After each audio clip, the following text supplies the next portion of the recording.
জমা জল থাকলে ওখানে ওটার মধ্যে কিছু পরিবার বাধ্য হচ্ছে নোংরার মধ্যে থাকতে। সে ছবি এখানে আছে, নিউ ব্যারাকপুর রেল স্টেশনের সামনে ছবি। এটা কাজ হচ্ছে। আইনের শাসন তো উধাও এখানে, আমরা জানি সারা রাজ্যেই নেই। এখানে শাসকের আইন চলে, আইনের কোনো শাসন চলে না। এখানে দুষ্কৃতীদের অবাধ আনাগোনা। বিবেকানন্দ পল্লীতে সেখানে পোল্ট্রি মালিককে গুলি করে খুন করা হয়েছিল, আপনাদের মনে আছে নিশ্চয়ই। সেখানে ৭৮টা সিসিটিভি ক্যামেরা বসানোর কথা হয়েছে, প্রতিশ্রুতি হয়েছিল। আমাকে বলুন আপনারা, এইখানকার যারা উত্তর দমদম নিবাসী যারা রয়েছে, সংবাদ মাধ্যমের বন্ধুরা, কটা সিসিটিভি ওই অঞ্চলে বসানো হয়েছে? একটা মানুষ, তাকে দিনে দুপুরে খুন করা হলো, কি কারণে জানি না, নিশ্চয়ই তোলাবাজির কারণে, তোলাবাজি দিতে সম্ভবত অস্বীকার করেছিলেন। যে কোনো কারণে একটা তরতাজা মানুষ খুন হলো। সেখানকার স্থানীয়দের দাবি ছিল সিসিটিভি, ৭৮টা সিসিটিভির দাবি ছিল। কটা সিসিটিভি সেখানে বসানো হয়েছে? প্রতিশ্রুতি পূর্ণ হয়নি। আমরা দেখেছি ৩১ নম্বর ওয়ার্ডে সেখানে স্বচ্ছ ভোট প্রক্রিয়া বানচাল করা হয়েছিল। তৃণমূলের প্রচ্ছন্ন এবং পরোক্ষ মদতে তৃণমূলের গুন্ডা বাহিনী সেখানে রিগিং করেছিল। যারা গণতন্ত্র নিয়ে এত কথা বলে, সেখানে গণতান্ত্রিক পরিবেশ কোথায়? পশ্চিমবঙ্গে গণতন্ত্রের পরিবেশ নেই। মাননীয়া চন্দ্রিমা দেবী রাজ্যের বিভিন্ন প্রান্তে ছুটে বেড়ান।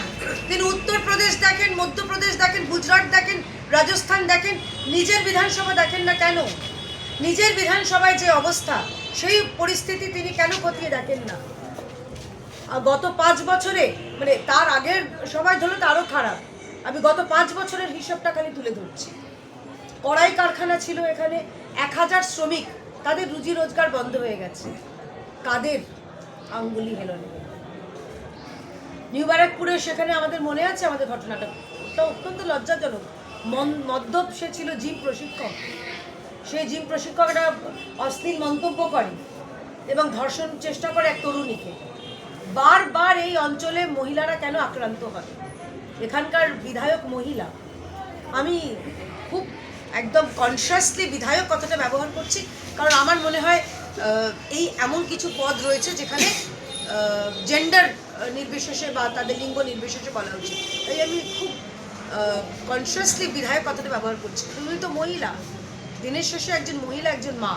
সেই নারী, যে মহিলা মুখ্যমন্ত্রীর আমলে বলা হয় যে আমরা জিরো টলারেন্স, এখানে বারবার মহিলাদের উপর এরকম অত্যাচার কেন করা হবে? পৌরপিতা প্রশান্ত দাস তার মদতে ১৩ নম্বর ওয়ার্ডে দিনের আলোয় প্রমোটারের উপর তৃণমূল আশ্রিত দুষ্কৃতীদের উপর হামলা করেছে এবং কাটমানি না দিলে এই অঞ্চলে কেউ নিরাপদ নন। প্রশান্তবাবু জবাব দেবেন যে কেন এই দিনে দুপুরে এরকমভাবে হামলা চালানো হচ্ছে? কাটমানি না দিতে পারলেই সে কেন আপনাদের রোষনলে পড়ছে, কেন তাদের আপনাদের রাগের কারণ হচ্ছেন? ৩৪ নম্বর ওয়ার্ড, সেখানে তৃণমূল বনাম তৃণমূলের লড়াই। আমরা জানি এমন এক রাজনৈতিক দল যারা নিজেরা লড়াই করে। আমরা বকটুইর কথা বলি, ৯ জন নিরীহ মানুষ তাদের জ্যান্ত জ্বালিয়ে দেওয়া হয়েছিল। আর এখানেও একই ঘটনা ঘটেছে। অত দূর বীরভূমে যেতে হবে না, সব এখানেই রয়েছে। এখানে হয়েছিল যে একজনের মৃত্যু হয়েছিল এবং তৃণমূলের এই গোষ্ঠী কন্দলের বলি কেন সাধারণ মানুষ হবে আর কতদিন হবে?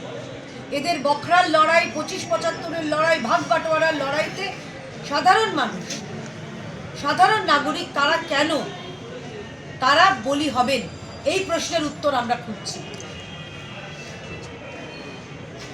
বিভিন্ন জায়গায় আমরা দেখেছি যে অনুষ্ঠান বাড়িতে সিসি ক্যামেরার ভাবনা করা হচ্ছে। এমন অবস্থা চিন্তা করুন, এখানে বলা হচ্ছে যে যে কোনো অনুষ্ঠান বাড়ি হচ্ছে সেখানে সিসি ক্যামেরা দিন, কারণ এখানে সাধারণ মানুষ নিরাপদ নন।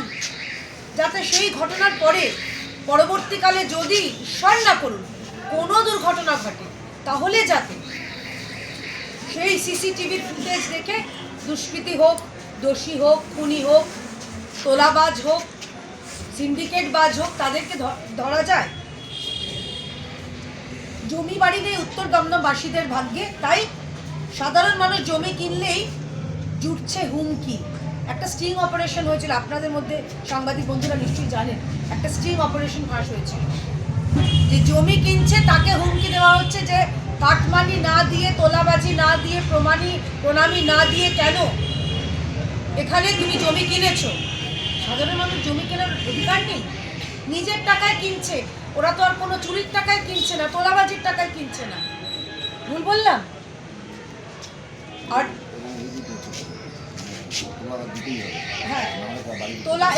তোলা দিতেই হবে, তোমরা বলছেন তোলা দিতেই হবে। আচ্ছা, বারবার অভিযোগ করা সত্ত্বেও যে গৌরীপুর কালীবাড়ি সার্ভিস রোড, সেখানে পরিত্যক্ত গাড়ি সারি সারি কেন দাঁড়িয়ে আছে? সেগুলোকে কেন সরানোর বন্দোবস্ত করা হচ্ছে না? কেন সেগুলোকে স্ক্র্যাপ করানো হচ্ছে না? এই প্রশ্ন এখানকার মানুষ জানতে চায়, এবং জানতে চায় যে কি কারণে ওই সারি সারি স্ক্র্যাপ গাড়ি ওইখানে দাঁড় করানো। এটার মানে কি এখনো বকরার পরিমাণ ঠিক হয়নি, বা বকরার ভাগটা ঠিক হয়নি বলে, বা কাদের গাড়ি সেটা ঠিক হয়নি বলে, 25-75-এর বকরা ঠিক হয়নি বলে গাড়িগুলি দাঁড়িয়ে আছে? আমরা এখানে বিভিন্ন আরও কিছু অনেকগুলো ঘটনা দেখছি। আমাদের এখানে দিদিরা রয়েছে, আপনারা এখানে জানেন যে এই অঞ্চলে কিছুদিন আগেই যদুবাবুর বাজারে কয়েকদিন, ওটা হিংসাতেও হয়নি, ভয়াবহ অগ্নিকাণ্ড। এখানকার বিধায়ক দোষ দিচ্ছেন বাম আমলকে। আমি বলছি বাম আমল তো কেটে গেল, প্রায় 15 বছর, 1.5 দশক প্রায় হয়ে গেল। আপনারা যথাযোগ্য ব্যবস্থা নেননি কেন? কেন সেখানে অগ্নি নির্বাপক ব্যবস্থা আপনারা প্রয়োজনে, যতটুকু প্রয়োজন ততটুকুই করতেন? আচ্ছা, প্রয়োজনের অতিরিক্ত না করতে বলে কম করতেন, কিন্তু করতেন। এই 200টা মানুষকে উনি নাকি, আমি শুনেছি, প্রতিশ্রুতি দিয়েছেন চন্দ্রিমা দেবী যে টাকা দেওয়া হবে, কত লাখ করে টাকা দেওয়া হবে। আমি জিজ্ঞাসা করলাম আমার এখানকার ভাইদের যে তারিখ বলা হয়েছে, বললেন নো, আমরা বুঝে গেছি যে কোনো তারিখ এখানে দেওয়া হয় না, কারণ সামনে ভোট আসছে। একটা খুঁড়োর কলের মতন একটা গাজর ঝুলিয়ে রাখা হয়েছে। এখানকার যারা দরিদ্র দোকানদার, তাদের সামনে একটা শুধুমাত্র মিথ্যে প্রতিশ্রুতির একটা গাজর ঝুলিয়ে রাখা হয়েছে যে টাকা দেওয়া হবে। আরেকটা কথা, আগে ভোট দাও তারপরে টাকা পাবে। বিষয়টা তো এই দাঁড়িয়েছে। নিউ ব্যারাকপুরের ঘটনায় আপনারা জানেন যে আমরা যেরকম দাগি, যোগ্য অযোগ্য তালিকায়, সেখানে উপপ্রধানের মেয়ে, আমি ওনার নামটা মেয়েছি যেহেতু, যদিও তিনি মাইনর নন, কিন্তু তাও যেহেতু নারী বলে তার, আপনারা সবাই জানেন, উপপুরপ্রধানের মেয়ে, তার মেয়েকে তারা চাকরি করে দিয়েছিল, দাগিদের তালিকায় রয়েছে। আমি বলছি এটা কোনো বিশাল ব্যাপার নয়, আপনারা চিন্তা করবেন না। যেখানে রাজ্যের মুখ্যমন্ত্রী তার আত্মীয়া যদি অযোগ্যদের তালিকায় থাকতে পারে, তো ব্যারাকপুর পুরসভার উপপুরপ্রধানের মেয়ে থাকবেন না? এটা তো স্বাভাবিক। তো ওনার নামটা না থাকলে আমরা অবাক হতাম। আছেন বলে আমরা জানি ঠিকঠাক দুর্নীতিটা তৃণমূল চালাচ্ছে, অন্তত এই অঞ্চল। আমরা একটু আগে আপনাদের বললাম যদুবাবু বাজারের কথা। বিরাটি থেকে আপনাদের মনে আছে আমরা যখন বারে বারে বলছি সিএ, এসআইআর, অনুপ্রবেশকারী এসব নিয়ে কথা হচ্ছে, বিরাটি থেকে আজাদ মল্লিককে গ্রেপ্তার করা হয়েছিল, মনে আছে আপনাদের? পাক নাগরিক আজাদ মল্লিক, তাকে কে গ্রেপ্তার করেছে? ইডি। পশ্চিমবঙ্গের পুলিশ পারেননি, মমতা ব্যানার্জির পুলিশ পারেনি, খোঁজ পায়নি। আজাদ মল্লিক এখানে রমিয়ে সে পাসপোর্টের ব্যবসা চালাচ্ছিল, পাকিস্তানের নাগরিক, তাকে গ্রেপ্তার করতে হয়েছে কেন্দ্রীয় সরকারের এজেন্সি ইডিকে। এখানকার পুলিশ পারেনি।